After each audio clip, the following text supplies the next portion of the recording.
evening, and thank you for taking the time out of your busy lives.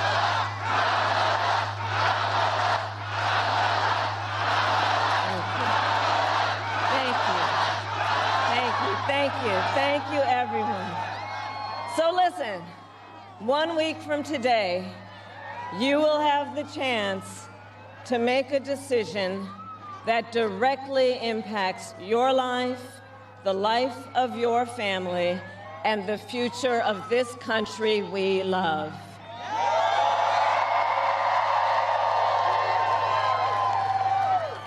And it will probably be the most important vote you ever cast. And this election is more than just a choice between two parties and two different candidates.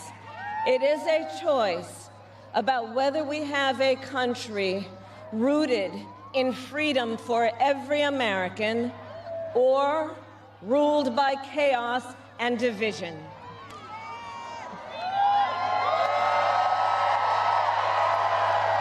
Many of you watching have probably already cast your ballots.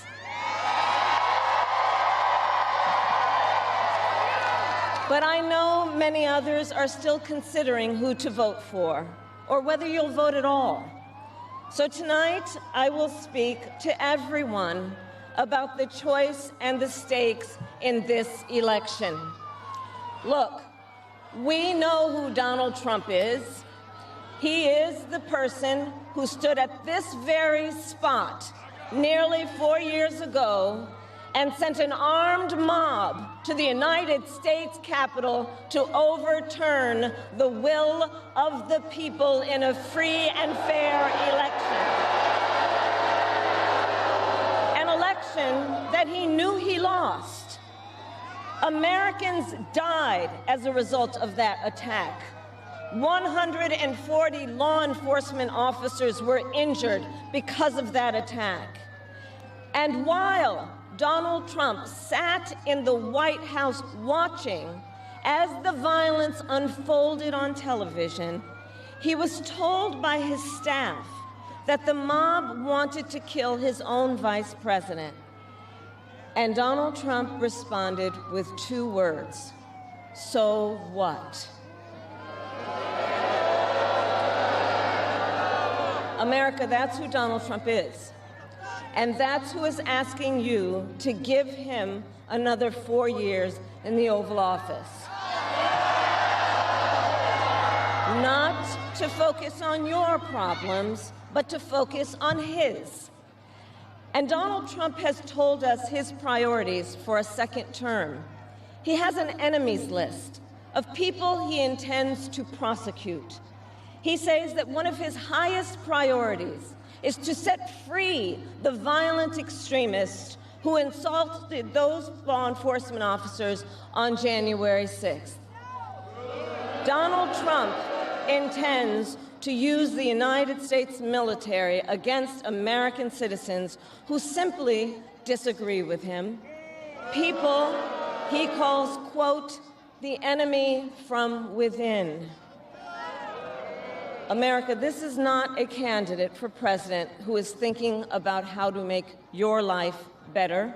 This is someone who is unstable, obsessed with revenge, consumed with grievance, and out for unchecked power.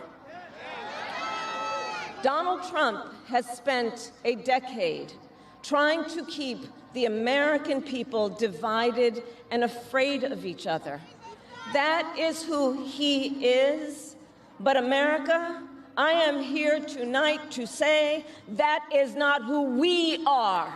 That is not who we are.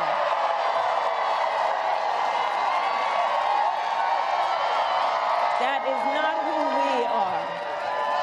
You see, what Donald Trump has never understood is that e pluribus unum, out of many, one, isn't just a phrase on a dollar bill. It is a living truth about the heart of our nation. Our democracy doesn't require us to agree on everything. In fact, we like good arguments from time to time. Just think of your own family, right? It's not the American way to not have disagreements. We don't shy away from robust debate. In fact, we like a good debate, don't we? We like a good debate. And the fact that someone disagrees with us does not make them the enemy within. That's right. They are family, neighbors, classmates, co-workers. They are fellow Americans. And as Americans, we rise and fall together.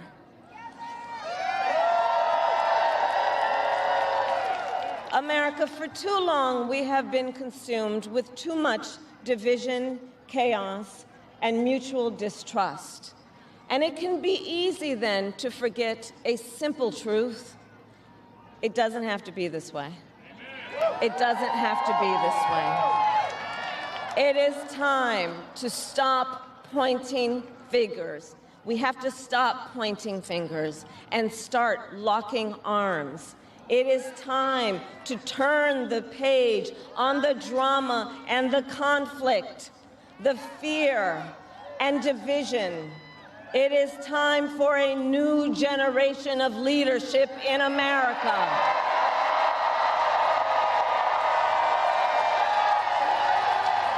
And I am ready to offer that leadership as the next President of the United States of America.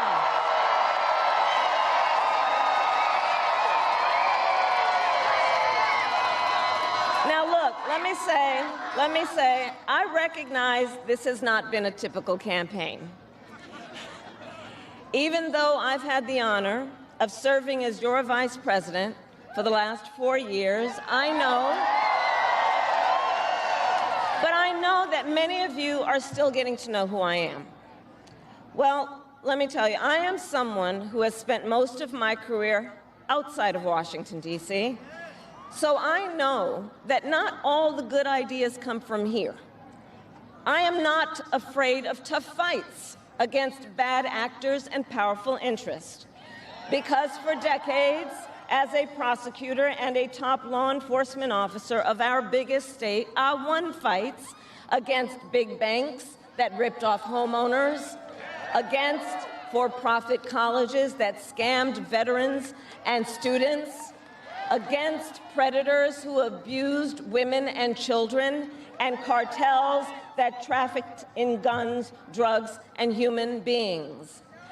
And I did this work because for as long as I can remember, I have always had an instinct to protect. There's something about people being treated unfairly or overlooked that frankly just gets to me. I don't like it. It's what my mother instilled in me, a drive to hold accountable those who use their wealth or power to take advantage of other people. The drive to protect hardworking Americans who aren't always seen or heard and deserve a voice. And I will tell you that is the kind of president I will be.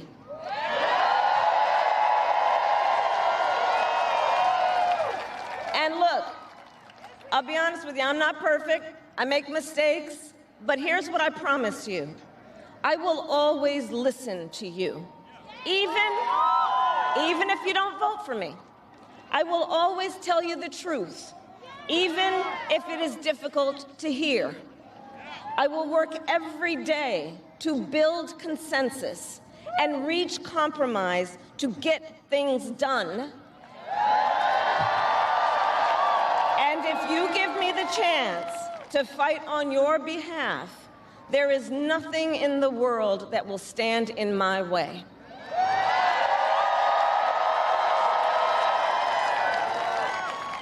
So look, in less than 90 days, either Donald Trump or I will be in the Oval Office. Okay? On day one,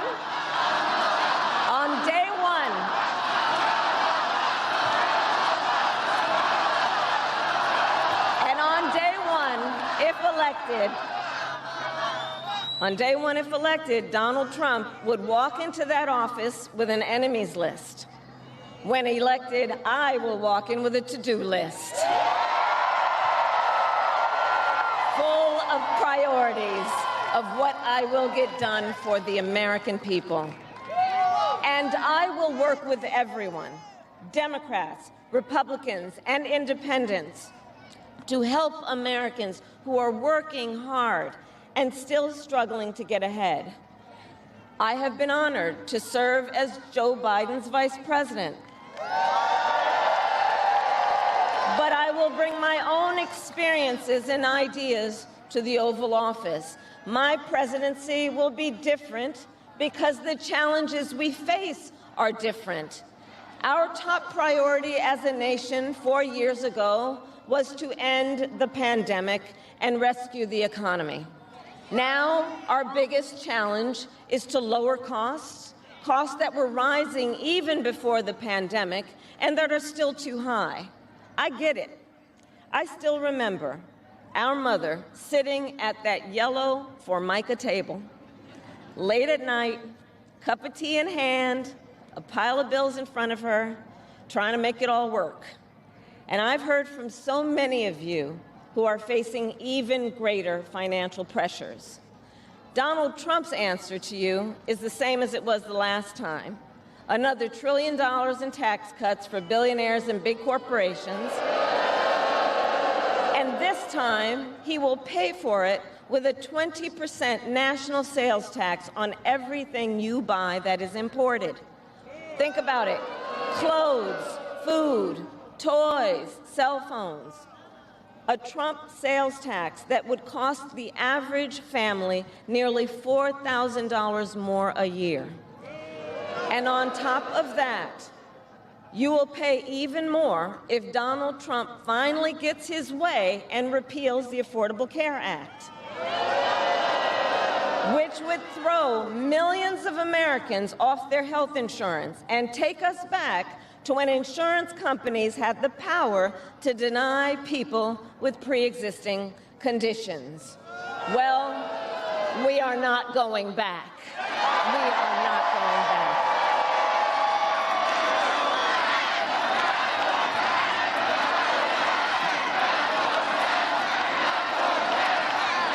We are not going back because we also know Donald Trump would deliver tax cuts to his billionaire donors. I will deliver tax cuts to working people and the middle class. I will make sure you have a chance not just to get by, but to get ahead. Because I believe in honoring the dignity of work. I will enact the first ever federal ban on price gouging on groceries, cap the price of insulin, and limit out-of-pocket prescription costs for all Americans. I will fight to make sure that hardworking Americans can actually afford a place to live. I'll never forget how our mother saved up and how excited she was when she could finally afford to buy our first home. I remember how excited she was. And I know that owning a home is not only a measure of financial security, it's about the pride of your hard work. And as president, I will fight to help first-time home buyers with your down payment, take on the companies that are jacking up rents, and build millions of new homes. For years, we have heard excuses about why America can't build enough housing. Enough with the excuses. I'm going to cut the red tape and work with the private sector and local governments to speed up building and get it done. And the cost of housing isn't the only financial pressure on middle-class families. I have met so many young people who have a natural desire to parent their children well, but not always the resources to do it. So I'll fight for a child tax credit to save them some money, which will also lift American children out of poverty. I'll work to lower the cost of childcare, which is out of reach for too many working families today. And for too many people in the sandwich generation who are raising young children and taking care of a parent, juggling all of it is extremely difficult. You know, I took care of my mother when she got sick, cooking food that she had a taste for, finding clothes that would not irritate her skin, and understand, as I do, that caregiving is about dignity. It is about dignity. And currently, if you need home care and you don't have some money to hire someone, you and your family need to deplete your savings to qualify for help. That's just not right. So we're going to change the approach and allow Medicare to cover the cost of home care so seniors can get the help and care they need in their own homes. Now, Donald Trump has a different approach. He tried to cut Medicare and Social Security every year he was president. Look, I believe that when people have worked hard their entire life, they deserve to retire with the benefits they have earned. And I believe in the fundamental freedom of Americans to make decisions about their own bodies and not have their government tell them what to do.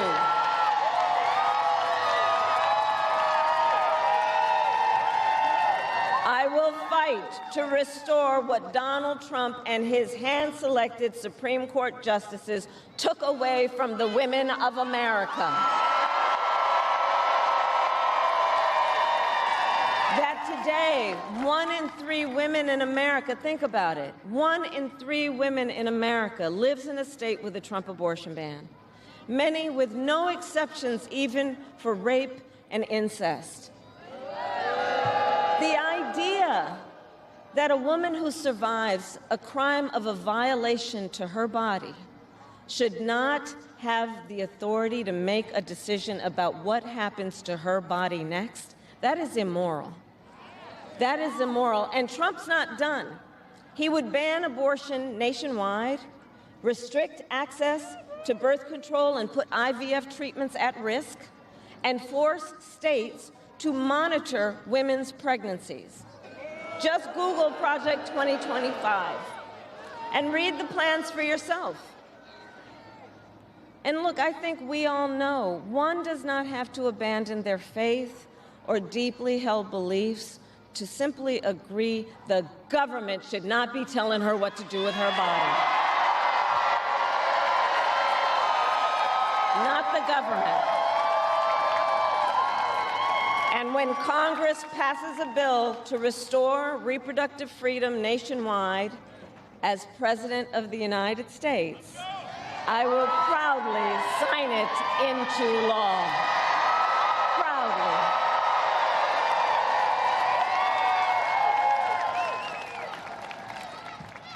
And look, on another subject, politicians have got to stop treating immigration as an issue to scare up votes in an election, and instead treat it as the serious challenge that it is that we must finally come together to solve. I will work with Democrats and Republicans to sign into law the border security bill that Donald Trump killed. When I was Attorney General of a border state, I saw the chaos and violence caused by transnational criminal organizations that I took on. And when I am president, we will quickly remove those who arrive here unlawfully, prosecute the cartels, and give Border Patrol the support they so desperately need. At the same time, we must acknowledge we are a nation of immigrants. And I will work with Congress to pass immigration reform, including an earned path to citizenship for hardworking immigrants like farm workers and our dreamers. As Commander-in-Chief, I will make sure America has the strongest, most lethal fighting force in the world. Donald Trump, on the other hand, has shown his contempt for our nation's heroes, calls them suckers and losers, called a 4-star Marine general a, quote, lowlife. I will always honor, never denigrate, the service and sacrifice of our troops and their families, and fulfill our sacred obligation to care for them. I will strengthen, not surrender, America's global leadership. And I will stand with our friends because I know that our alliances keep American people safe and make America stronger and more secure. Look, world leaders think that Donald Trump is an easy mark, easy to manipulate with flattery or favor. And you can believe that autocrats like Putin and Kim Jong-un are rooting for him in this election. I will always uphold our security, advance our national interest, and ensure that the United States of America remains, as we must forever be, a champion of liberty around the world.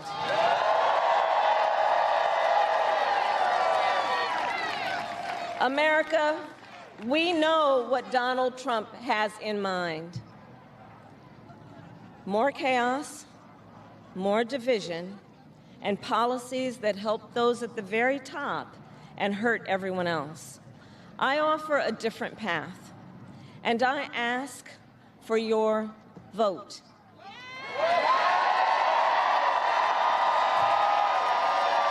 And here is my pledge to you. I pledge to seek common ground and common sense solutions to make your life better. I am not looking to score political points. I am looking to make progress.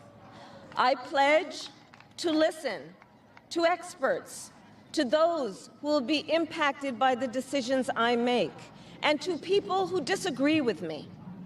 Unlike Donald Trump, I don't believe people who disagree with me are the enemy. He wants to put them in jail. I'll give them a seat at the table.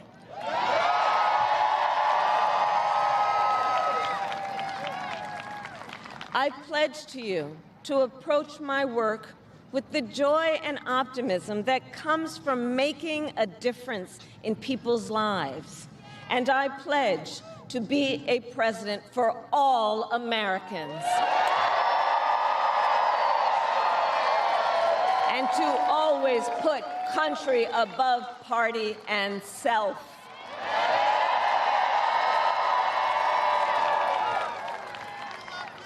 I love our country with all my heart. And I believe in its promise because I've lived it. I grew up as a child of the Civil Rights Movement. My parents would take me to marches in a stroller, where crowds of people of all races, faiths, and walks of life came together to fight for the ideals of freedom and opportunity. I've lived the promise of America. I saw how hard our mother worked to give her daughters the same chances this country gave her. Growing up, I was blessed to have family by blood and family by love, who instilled in me the values of community, compassion, and faith that have always defined our nation at its best. I've lived the promise of America. I've spent my life fighting for the people who have been hurt and counted out, but never stopped believing that in our country, anything is possible. I've lived the promise of America, and I see the promise of America in all of you. In all of you. I see it in the young people who are voting for the first time, who are determined to live free from gun violence and to protect our planet and to shape the world they inherit. I see it in the women who refuse to accept a future without reproductive freedom, and the men who support them. I see it in Republicans who have never voted for a Democrat before, but have put the Constitution of the United States over party.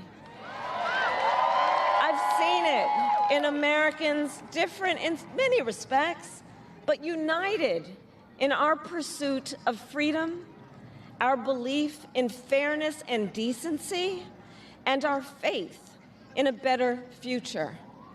America, I know the vast majority of us have so much more in common than what separates us. I know it. And that's why I am in this race, to fight for the people, just like I always have.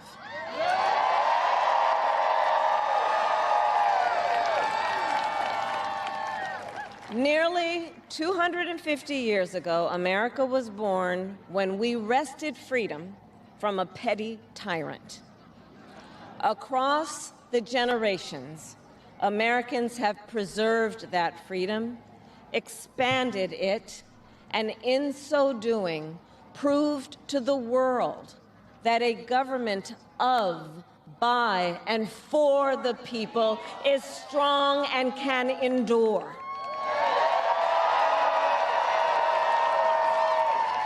And those who came before us, the patriots at Normandy and Selma, Seneca Falls and Stonewall, on farmlands and factory floors, they did not struggle, sacrifice, and lay down their lives only to see us cede our fundamental freedoms.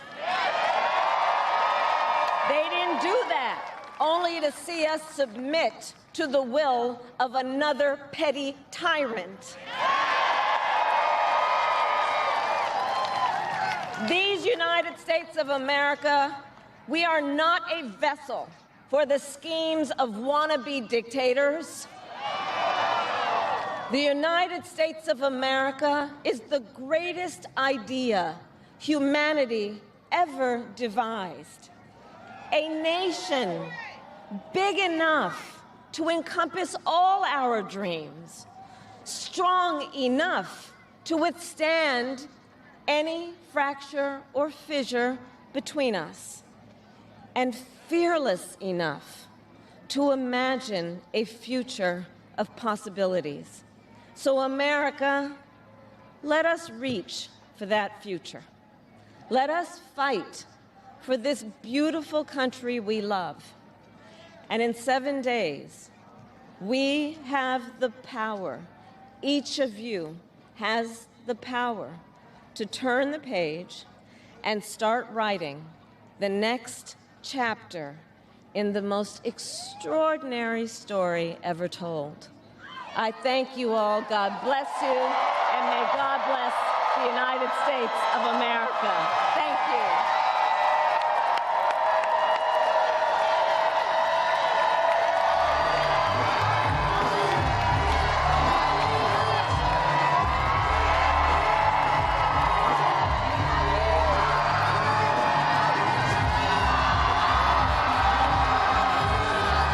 Thanks for watching. Stay updated about breaking news and top stories on the NBC News app or follow us on social media.